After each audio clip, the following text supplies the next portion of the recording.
Magandang araw sa lahat ng tagapakinig dito sa Tamokski TV. Ang kwento natin ngayon ay tungkol sa isang matandang lalaki na inakala ng lahat ay basura lang ang kayang bitbitin. Ngunit sa likod ng kanyang marungis na anyo at tila nangihinang katawan, may nakatagong lakas na yayanig sa buong lungsod.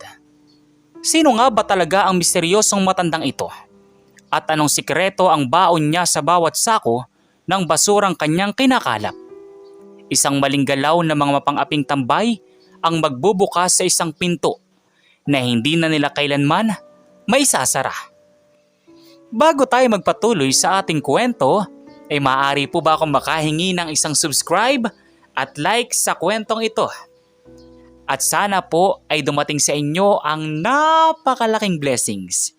Kaya hindi ko na po patatagalin ang ating kwento at simulan na po natin. Sa gitna ng maingay at mausok na lungsod ng San Jose, may isang matandang laging nakikita sa kanto ng ikalimang kalye. Siya si Lolo Jack.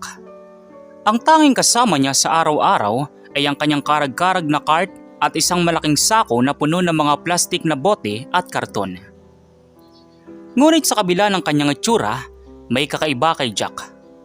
Ang kanyang mga kabang ay walang tunog at ang kanyang mga mata, bagamat may kulubot na, ay kasing talas ng agila. Isang hapon, habang matindi ang sikat ng araw, dumaan si Jack sa tapat ng tambayan ni Ken. Isang maliit na tindahan kung saan nagtitipon-tipon ang mga kilabot na tambay sa lugar. Oy, tingnan niyo mga pre. Andyan na naman si Lolo ang may basura. Hoy lo, baka naman may nakuha kang ginturian sa sako mo. Balato naman. Anong ginto? Baka puro bulok na tira-tirang pagkain lang ang laman yan. Hoy tanda, lumayo-layo ka rito. Nasisira ang view namin sa mga chicks na dumadaan dahil sa amoy mo. Hindi kumibo si Jack. Patuloy lang siya sa pagyuko. Pinupulot ang isang lata ng soda na itinapon ni David sa kalsada. Maingat niya itong nilinis at inilagay sa kanyang sako. Ang kalinisan ay hindi lang sa katawan mga irog. Ang tunay na dumi ay nasa puso ng taong walang respeto sa kanyang kapwa. Natigilan ng mga tambay. Hindi sila sanay na sinasagot ng matanda. Tumayo si Ken, ang kanilang leader, at lumapit kay Jack. Mas matangkad si Ken ng 2 ulo sa matanda. Anong sabi mo matanda? Pangaral ba yan? Sa lugar na ito, ang batas ay ako. At ang batas ko, bawal ang pilosopo. Hindi ako nakikipag-away, Irog. Gusto ko lang kuhanin ang mga itinapon nyo para hindi magbara sa kanal pag ulan. Aba, sumasagot pa talaga pre. Tingnan mo, parang hindi man lang natatakot sa atin. Akin na nga yan sako mo. Biglang hinablot ni JL ang sako ni Jack. Ngunit laking gulat niya dahil hindi ito natanggal sa pagkakahawak ng matanda. Para itong nakadikit sa kamay ni Jack na parang bakal. Oh JL, anong nangyari sa'yo? Nanghina ka na ba sa kakapuyat? Isang sako lang, hindi mo mahila. Teka lang, ang higpit ng kapit ni Lolo. Hoy, bitawan mo to. Sinubukan ni JL na sipain ang binti ni Jack para mabitawan ang sako. Ngunit bago pa man tumama ang paa ni JL, isang mabilis na pag-ikot ng katawan ang ginawa ni Jack. Sa isang kurap ng mata, biglang nawala ng balanse si JL at napasubsob sa sarili niyang upuan. Anong ginagawa mo? Tinulak mo ba siya? Wala akong ginagawa. Ang sarili niyang lakas ang nagpabagsak sa kanya. Ang hangin ay hindi pwedeng sipain, Ken. Nagtinginan sina Ken at David. May kakaiba sa matanda. Hindi ito ang karaniwang reaksyon ng isang basurerong natatakot. Ang tindig ni Jack ay biglang nagbago. Mula sa pagiging kuba, tila ba tumuwid ang kanyang likod at ang kanyang mga paa ay bumaon ng gusto sa simyento. Bre, mayabang to. Turuan natin ang leksyon. Walang pwedeng magmalaki sa harap natin. Lalo ng isang basurero lang. Kumuha si David ng isang bote ng tubig at ibinuhos ito sa ibabaw ng sako ni Jack. Tumawa ang mga tambay. maliban kay Ken na nananatiling nakatingin ng matalas sa matanda. Umalis ka na rito, tanda. Bago pa magdilim ang paningin ko sa iyo, huwag mong hintayin na ang sako mo ang gawin namin pambalot sa iyo. Aalis ako, hindi dahil sa takot, kundi dahil tapos na ako rito. Pero tandaan nyo, ang tubig na ibinuhos nyo, babalik sa inyo bilang baha. Tinalikuran sila ni Jack at dahan-dahang hinila ang kanyang cart. Ngunit habang naglalakad siya palayo, napansin ni Ken ang isang bagay na nagpatayo ng balahibo niya. Sa sementong dinaanan ng matanda, may mga bakas ng paa na tila ba ukit sa bato. Kahit tuyo naman ang kalsada. Pre, tingnan niyo yung sahig. Bakit may ukit ng tsinelas?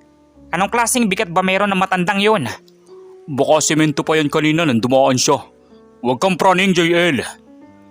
Ngunit si Ken ay hindi kumbinsido. Alam niyang may itinatago ang matanda. Hindi niya alam, ang simpleng pagtrip nila kay Jack ay ang simula ng isang gulo na hindi lang pisikal, kundi isang pagsubok sa kanilang buong pagkatao. Kinabukasan, isang balita ang gumulantang sa kanilang barangay. Isang grupo ng mga armadong lalaki na galing sa kabilang bayan ang pumasok sa kanilang teritoryo at naghahanap ng gulo. At ang unang hinarang ng mga ito ay walang iba kundi si Lolo Jack na tahimik na naglalakad sa kalsada. Ano ang gagawin ni Ken? Tutulungan ba nila ang matandang pinagtripan nila o hahayaan lang nila itong saktan ng mga dayo? At dito na ba natin makikita ang tunay na bangis ni Master Jack? Maagang nabulabog ang katahimikan sa ikalimang kalye. 3 itim na sasakyan ang huminto sa tapat ng tambayan ni Ken. Bumaba rito ang 6 na lalaking nakasuot ng itim, may mga tato sa braso at may dalang mga pamalo. Sila ang grupo ni Tiger, ang kilabot na maniningil ng utang at nanggugulo sa mga karatig na lugar. Eksaktong oras na naman na dumadaan si Lolo Jack sa gilid. Hila-hila ang kanyang cart na puno ng mga bote. Hoy, matanda. Itabi mo yung basura mo. Nakaharang ka sa dadaanan namin. Hindi agad nakatabi si Jack dahil mabigat ng kanyang hila-hila. Sa inis ng isa sa mga tauhan ni Tiger, sinipa nito ang cart ni Jack. Tumapo ng mga nakolektang bote at nagkalat sa kalsada. Sayang ang mga yan, Rog. Pinaghirapan kong ipunin yan para may maipambili ng bigas. Sana ay pinakiusapan nyo na lang ako ng maayos. Pakiusap? Hindi kami marunong niyan, tanda. Sa lugar na ito, ang malakas ang nasusunod. At ikaw, mukha kang isang hipi na kunting hangin lang ay tutumba. Sa hindi kalayuan, nakamasid si Ken, David at JL. Nakita nila ang pangyayari. Bagamat bulis sila, alam nilang masama ang balak ng grupo ni Tiger sa kanilang lugar. Pre, si Tiger yun ah. Ang balita ko, mga ex-convict ang mga kasama niyan. Kawawa naman si Lolo. Baka mapas lang nila. Hayaan mo siya, JL. Masyado kasing pilosopo yung matandang yan. Tingnan natin kung madadaan niya sa pangaral ng mga yan. Teka, tingnan niyo si Lolo Jack. Bakit parang hindi siya natitinag? Sa gitna ng kalsada, habang pinagtatawanan ng mga tauhan ni Tiger, dahan-dahang yumuko si Jack. Pinulot niya ang isang piraso ng basag na bote. Ngunit hindi niya ito ginamit na sandata. Salip, inilagay niya ito sa kanyang palad at dahan-dahang pinisil. Anong ginagawa mo, tanda? Nagpapakitang gilas ka ba? Nang buksan ni Jack ang kanyang palad, ang basag na bote ay naging pino na parang buhangin. Nagkatinginan ang mga tauhan ni Tiger. Bagyang napaatras ang sumipa sa karta. Ang galit ay parang salamin, Tiger. Kapag hinayaan mong mabasag, ikaw din ang masusugatan. Mas mabuting umalis na kayo habang may oras pa. Aba, lumalaban ka talaga. Sige, turuan nyo ng leksyon ng basurerong ito. Sumugod ang 2 tauhan ni Tiger. Ang isa ay may dalang tubo, ang isa naman ay susuntok sana sa mukha ni Jack. Ngunit sa isang iglap, parang naglaho ang matanda sa kanilang paningin. Nakita niyo yun? Saan pumunta si Lolo? Grabe! Ang bilis! Parang kidlat! Lumitaw si Jack sa likuran ng dalawang lalaki. Hindi niya sila sinaktan ng maluba. Ginamit lang niya ang kanyang daliri para itusok sa isang pressure point sa kanilang balikat. Aray! Bakit hindi ko maigalaw ang braso ko? Ako rin! Para nakuryente ang buong katawan ko! Napaluhod ang dalawang lalaki. Si Tiger ay nagsimulang kabahan. Pero dahil sa pride, kumuha siya ng isang kutsilyo mula sa kanyang bulsa. Anong klaseng salamangka ang ginagawa mo, matanda? Hindi mo ako matatakot! Hindi ito salamangka, Tiger. Ito ay disiplina. Ang katawan ng tao ay may mga pintuan. Pintuan ng lakas at pintuan ng kahinaan. Pinili mong buksan ang pintuan ng gulo. Kaya ito ang resulta. Sinugod ni Tiger si Jack. Mabilis ang bawat saksak, bawat hiwa. Pero si Jack, tila sumasayaw lang sa hangin. Ni isang hibla ng kanyang marungis na damit ay hindi nahahawakan ni Tiger.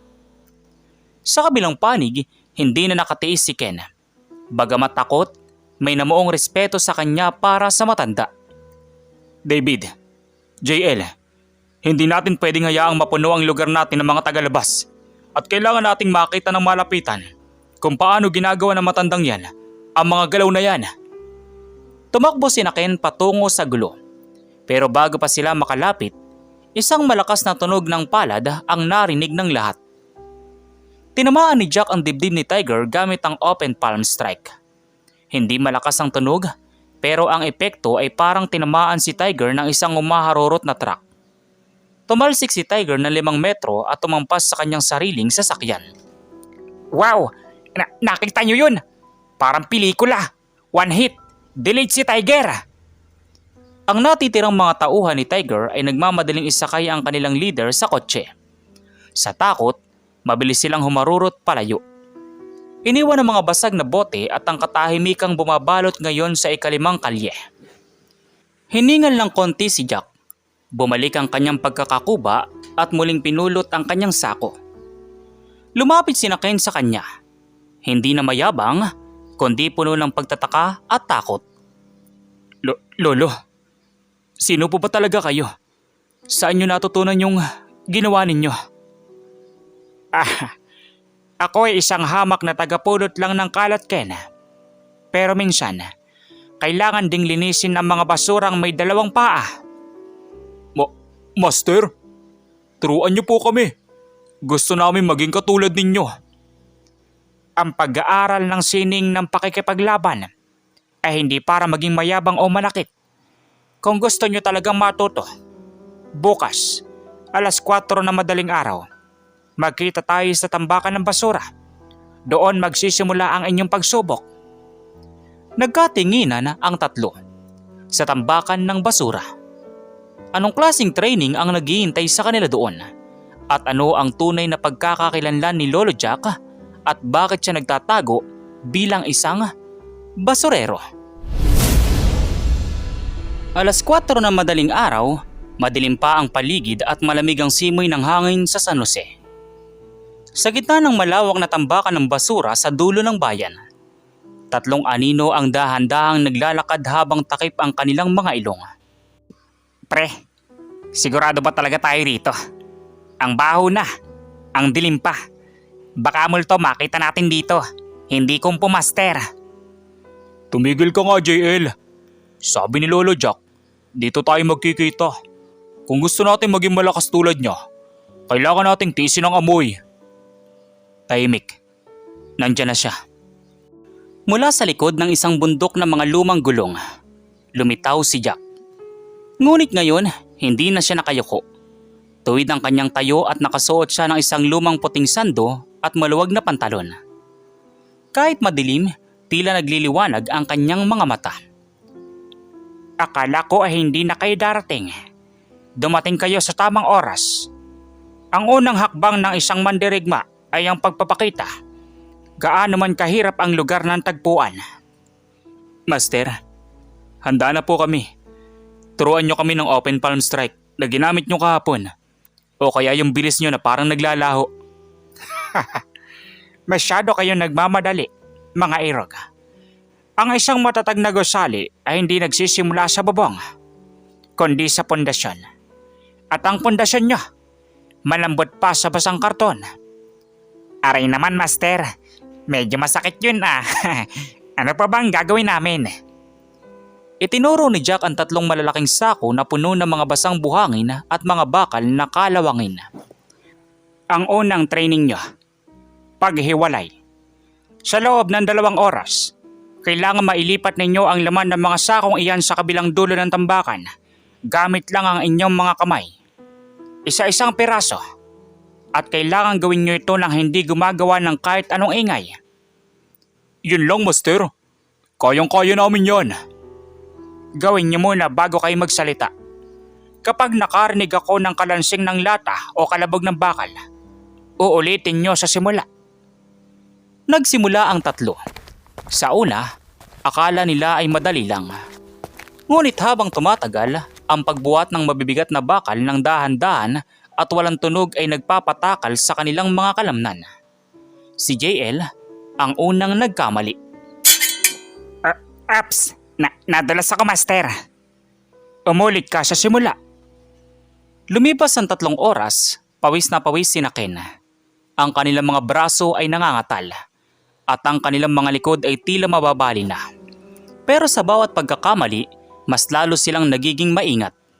Unti-unti, napansin ni Ken na mas nagiging kontrolado niya ang bawat galaw ng kanyang daliri at bisig. Matapos ang mahirap na gawain, pinatigil na sila ni Jack. Magaling. Ngayon, maupo kayo ng tuwid. Ipikit ang mga mata. Huwag nyo lang amuyin ang basura. Pakinggan nyo ang paligid. Master, bakit kailangan dito sa basura? Bakit hindi sa parke o sa gym? Dahil sa mundo, hindi ka laging nasa magandang lugar, Ken. Ang tunay na master ay nakakahanap ng katahimikan sa gitna ng kaguluhan. Kung kaya ninyong mag-meditate sa gitna ng baho at dumi, wala nang makakaabala sa inyong konsentrasyon sa laban. Habang nakapikit ang 3, nagsimulang magkuwento si Jack. Ito ang unang pagkakataon na nagbahagi siya tungkol sa kanyang sarili. Noong kabataan ko, isa akong tagapagtanggol sa isang malayo at sikretong templo. Binigyan ako ng titulong The Iron Sweeper.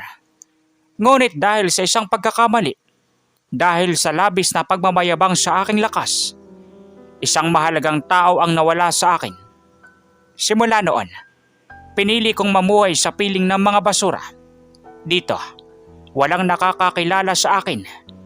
Dito, ang bawat piraso ng itinatapon nyo ay paalala sa akin na lahat ng bagay ay may halaga. Basta alam mo kung paano ito linisin. Kaya po ba kayo nagtatago? Kasi may kaaway po ba kayong malakas? Hindi tao ang kaaway ko, David. Ang sarili kong galit ang kalaban ko. Pero mukhang ang nakaraan ko ay unti-unti na akong hinahanap. Ang grupong nakasagupan nyo kahapon, hindi lang sila basta mga tambay. Sila ay bahagi ng isang organisasyong matagal ko nang iniiwasan. Biglang tumahimik ang paligid. Ang hangin ay tila bumigat. Sa dulo ng tambakan, isang itim na figura ang nakatayo sa ibabaw ng bunton ng basura. Isang lalaking may mahabang buhok at may hawak na isang kakaibang baston na gawa sa tanso. Matagal na kitang hinahanap, Master Jack. O mas tamang tawagin, ang traidor ng templo. Hala, sino yun? Master, parang mas masama ang aura niyan kaysa kay Tiger. Sino ka? Huwag mong lalapitan si Lolo Jack. Ken, huwag. Hindi niyo pa siya kaya. Siya si Black Crow. Isa siya sa pinakamahusay na assassin ng dati kong pinanggalingan. Mukhang nakahanap ka ng bagong alagang asi, Jack. Gusto mo bang makita kung paano ko sila dudurugin bago kita tapusin? Hakbang na sana si Black Crow nang itaas ni Jack ang kanyang kamay. Sa isang pitik ng kanyang daliri, isang maliit na bato ang tumalsik at tumama sa tanso na baston ni Black Crow na nagresulta sa isang napakalakas na tunog na yumanig sa buong tambakan. Ang laban na ito ay para sa ating dalawa lang. Pero hindi ngayon. Bukas, sa paglubog ng araw, Sa tapat ng lumang tulay. Doon natin tatapusin ang sinimulan nyo sa templo. Napakayabang mo pa rin. Sige, pagbibigyan kita. Magpaalam ka na sa mga basura mo. Dahil bukas, ikaw ang itatapon ko. Sa isang kurap ng mata, naglaho ang misteryosong lalaki sa dilim. Naiwang tulala sina Ken, David at JL. Ngayon ay alam na nila. Hindi lang simpleng martial arts ang itinuturo sa kanila. Nakataya ang buhay ni Master Jack at sila lang ang tanging kakampi nito. Kakayanin kaya ng ating mga tambay na protektahan ang kanilang master? Anong sikreto ang itinatago ni Black Crow? Matapos ang pagpapakita ni Black Crow, hindi na natulog ang ating mga bida. Sa loob ng lumang bodega ni Master Jack, balot ng seryosong aura ang paligid. Wala nang tawanan. Wala na ang yabang ng mga tambay. Ang tanging maririnig ay ang mabigat na paghinga ni Ken habang sumasailalim sa huling oras ng pagsasanay. Ken, David, JL, lumapit kayo. Ang sining na itinuro ko sa inyo ay hindi sapat para talunin ang isang gaya ni Black Crow. Ngunit sapat ito para protektahan ang inyong mga sarili habang tinatapos ko ang laban na ito. Master, hindi namin kayo pwedeng pabayaan lang doon. Kung kailangan dumanak ang pawis at dugo namin para sa inyo, gagawin namin. Utang namin sa inyong bagong pagkatao namin. Ang tunay na katapatan ay hindi nasusukat sa tapang, kundi sa pagsunod. David, hawakan mo ang sako. JL, kunin mo ang mga tuyong kawayan. May ituturo ako sa inyong isang formasyon, ang Triad of the Earth. Itinuro ni Jack ang isang sinaunang teknik kung saan ang tatlo ay magsisilbing isang organismo. Ang lakas ng isa ay lakas ng lahat. Sa bawat galaw, dapat ay synchronize sila. Kung susugod ang isa, dapat ay handang sumalo ang dalawa. Samantala, sa lumang tulay ng San Jose, naghihintay na si Black Crow. Kasama niya mga natitirang tauhan ni Tiger na ngayon ay naging mga tau-tauhan na niya. Ang tulay ay tila naging isang arena ng kamatayan sa ilalim ng nag-aagaw na dilim at liwanag ng papalubog na araw. Master, ando na sila. Ang dami nila. Akala ko ba sila lang ni Black Crow? Mukhang madumi talaga sila maglaro. Huwag kang kabahan, JL. Isipin mo lang, yung training natin sa basura. Kung kaya namin yung amoy, kaya rin natin to. Dahan-dahang lumakad si Jack patungo sa gitna ng tulay. Ang kanyang bawat takbang ay tila nagpapatigil sa agos ng tubig sa ilalim. Nakasunod sa kanya ang tatlong tambay. Suot ang kanilang mga simpleng damit pero may kakaibang ningning sa mga mata. Dumating ka rin, matanda. Akala ko ay tuluyan ka ng naging basura at nakalimutan mo ng sining ng Heavenly Feast. Ang langit ay hindi nakakalimot, Black Crow. Ikaw ang lumihis sa landas. Ang kapangyarihan ay binigay sa atin para magsilbi, hindi para mangalipin. Tama ng daldal. Tauhan, tapusin ang mga basura niya. Ako nang bahala sa matandang ito. Sumugod ng 10 tauhan ni Tiger, armado ng mga bakal at kahoy. Pero sa pagkakataong ito, hindi tumakbo si Ken. Ngayon na! Triad formation! Sa gulot ng mga kalaban, ang tatlong tambay na dati ay puro takbo lang ang alam, ay naging kasing tatag ng pader. Si JL ay mabilis na umiikot para mang-distract gamit ng kawayan. Si David ang tumatayo bilang depensa. At si Ken ang nagpapakawala ng malalakas na suntok na may bigat ng training ni Master Jack. Huli ka! Akala mo ha? Ang bagal nyo! Habang abala ang mga bata sa pagpigil sa mga tauhan, nagsimula na ang tunay na sayaw ng kamatayan. Humampas ang tanso na baston ni Black Crow, ngunit sinalag ito ni Jack gamit lang ang kanyang braso na binalot ng matigas na ki o enerhiya. Ang tunog ay parang bakal sa bakal. Nagkaroon ng mga bitak sa semento ng tulay sa bawat pagtama ng kanilang mga atake. Ang bilis nila ay hindi na kayang sundan ng karaniwang mga mata. Imposible! Paano mo napapanatili ang lakas mo sa kabila ng pagtanda mo? Dahil ang lakas ko ay hindi nanggagaling sa kalamnan, kundi sa kapayapaan ng aking isipan. Ikaw, puno ka ng puot, kaya ang bawat galaw mo ay mabigat at madaling basahin. Sa isang nakakalulang buwelo, tumalon si Blackraw at itinusok ang baston sa dibdib ni Jack. Pero bago pa tumama, isang pamilyar na galaw ang ginawa ng matanda.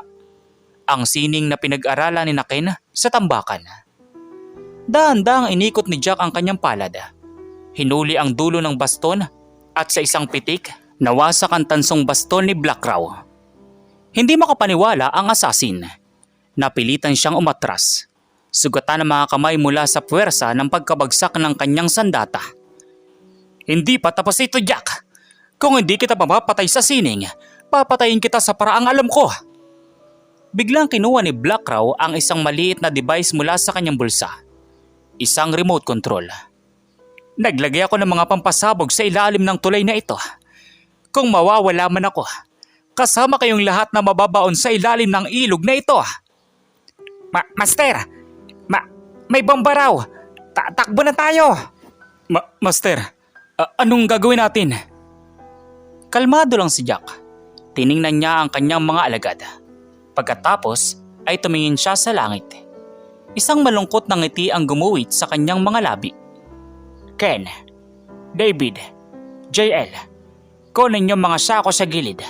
Gamitin niyo ang huling teknik na itinuro ko sa inyo. Iligtas ninyo ang mga tao sa kabilang panig ng tulay. Ako na ang bahala rito. Pero Master, paano kayo? Ang isang basurero ay laging handang linisin ang huling dumi. Kahit na siya ang huling mawala. Go now! Isang malakas na pagsabog ang narinig. Napuno ng usok ang buong tulay. Hindi makita ng mga tambay kung nasaan si Master Jack. Ang tanging naririnig na lang ay ang malakas na tawa ni Blackraw at ang pagguho ng mga simyento. Patay na nga ba si Master Jack? Tuluyan na bang nagwagi ang kasamaan ni Blackraw? O may huling alas pa ang ating Kompo Master? Makapal na usok ang bumalot sa buong tulay. Ang mga tao sa paligid ay nagtakbuhan dahil sa takot. Sina Ken, David at JL ay nakatayo sa dulo ng kalsada. Hindi makapaniwala sa nakikita. Ang bahagi ng tulay kung saan nakatayo si Jack ay tila gumuhuna. Master, hindi pwedeng mangyari to. Master Jack. Ken, anong gagawin natin? Hindi natin siya pwedeng iwan doon. Sabi ni Master, iligtas natin ang mga tao. Pero paano ang taong nagligtas sa atin? Habang tumatawa si Blackraw sa gitna ng usok, biglang tumahimik ang paligid.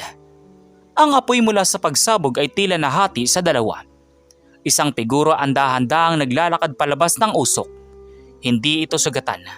Ang kanyang puting sando ay wala man lang bahid ng abo. Si Master Jack. Pero ngayon ay may kakaiba sa kanya. Isang asul na aura ang tila bumabalot sa kanyang buong katawan. Paano? Pinasabog ko na ang pundasyon. Dapat ay nahulog ka na sa ilog. Blackraw, nakalimutan mo na ba? Ang sining ng ating templo ay hindi lang tungkol sa pag-atake. Itinuro sa atin kung paano makaisa sa elemento. Ang hangin ang nagdala sa akin pa itaas bago pa man bumagsak ang simento. Ang iyong bomba ay basura lang sa paningin ko. Itinapon ni Jack ang isang sako na hawak niya. Laking gulat ni Blackraw nang makitang ang laman nito ay ang mga dinamitang hindi pa pumuputok. Mabilis na nakuha ni Jack ang mga ito bago pa man kumalat ang apoy. Hindi ito maaari. Mawala ka na! Sinugod ni Blackraw si Jack gamit ng kanyang mga kamay na may nakakabit na matatalas na kuko ng bakal. Pero si Jack ay hindi na umiiwas. Sa bawat kumpas ng kanyang kamay, tila may malakas na hangin na tumatalsik kay Blackraw. Ngayon, ipapakita ko sa iyo ang huling leksyon. Ang teknik na kailanman ay hindi mo matututunan dahil sa dumi ng iyong puso. The Great Sweeping Palm. Itinaas ni Jack ang kanyang kanang kamay. Dahan-dahan itong gumalaw na parang nagwawalis lang ng sahig. Pero ang bawat galaw ay lumilika ng isang vortex o ipo-ipo ng enerhiya. Tingnan nyo, Ang mga basura sa paligid, sumasama sa galaw ni Master. Ang mga plastik, lata at alikabok sa tulay ay nagsama-sama at naging parang isang higanting bisig. Sa isang malakas na tulak ni Jack, ang lahat ng ito ay tumama kay Black Crow. Hindi lang siya tinamaan ng lakas, kundi pati na rin ang simbolo ng kanyang sariling kasamaan. Tumalsik si Black Crow sa kabilang pampang, direkta sa isang truck ng basura na nakaparado doon. Nawalan siya ng malay, balot ng sarili niyang mga pakana. Naging tahimik ang lahat. Dahan-dahang lumapit sina Ken sa kanilang master. Napansin nilang ang pagiging kuba ni Jack ay bumalik na, at ang kanyang muka ay pagod pero nakangiti. Tapos na ang huling paglilinis, mga irog. Ang dumi na nakaraan ay nawalis na. Master, akala namin mawawala na kayo. Ang lupit ng ginawa nyo. Pwede nyo ba kaming turuan ng ipo-ipo na yon? Sa tamang panahon, JL. Pero sa ngayon, may mas mahalaga tayong gagawin. Ano po yun, Master? Magse-celebrate po ba tayo? Hindi. Kailangan nating linisin ang tulay na ito. Ang dumi na iniwan ng kalaban ay responsibilidad natin. Isang mandirigma ay hindi lang kilala sa kanyang kamao, kundi sa kanyang malasakit sa kapaligiran. Lumipas sa mga buwan, ang ikalimang kalye ay hindi na ang dating lugar ng mga tambay. Sina Ken, David at JL ay naging mga bantay bayan na iginagalang ng lahat. Tuwing madaling araw, makikita silang apat kasama si Master Jack na nagwawalis ng kalsada at nag-iinsayo ng kumpo sa gitna ng pagsikat ng araw. Si Black Crow at ang kanyang mga tauhan ay dinala sa mga otoridad at ang balita tungkol sa maywagang basurero ay kumalat sa buong bansa. Pero si Jack nanatili siyang simple. Para sa kanya, ang tunay na master ay hindi yung tinitingala sa entablado, kundi yung taong handang yumuko para pulutin ang kalat ng iba. Isang araw, habang naglalakad si Jack sa tabing ilog, may isang batang lumapit sa kanya at nagtanong. Lolo, totoo po ba na isa kayong superhero? Hindi, Erog. Isa lang akong basurero. Pero tandaan mo, ang bawat basura na pinupulot mo ay isang hakbang para maging bayani ka rin sa sarili mong paraan. At dito nagtatapos ang ating kwento. Isang paalala na ang lakas ay wala sa itsura o sa kayamanan, kundi sa busilak na kalooban at disiplina. Maraming salamat sa inyong walang sawang pakikinig dito sa Tamokski TV. Bago po ako magpaalam, ay gusto ko lamang po makahingi ng isang pabor na sana po ay mag-like po kayo, mag-comment, at please po pakishare din po sana nitong video na ito. Maraming salamat po sa inyong patuloy na pakikinig. So once again, inuulit ko pong muli, ako po si Tamokski TV. Kita-kita po tayong muli sa mga susunod pa nating maraming mga video. Thank you and God bless you all. Peace out.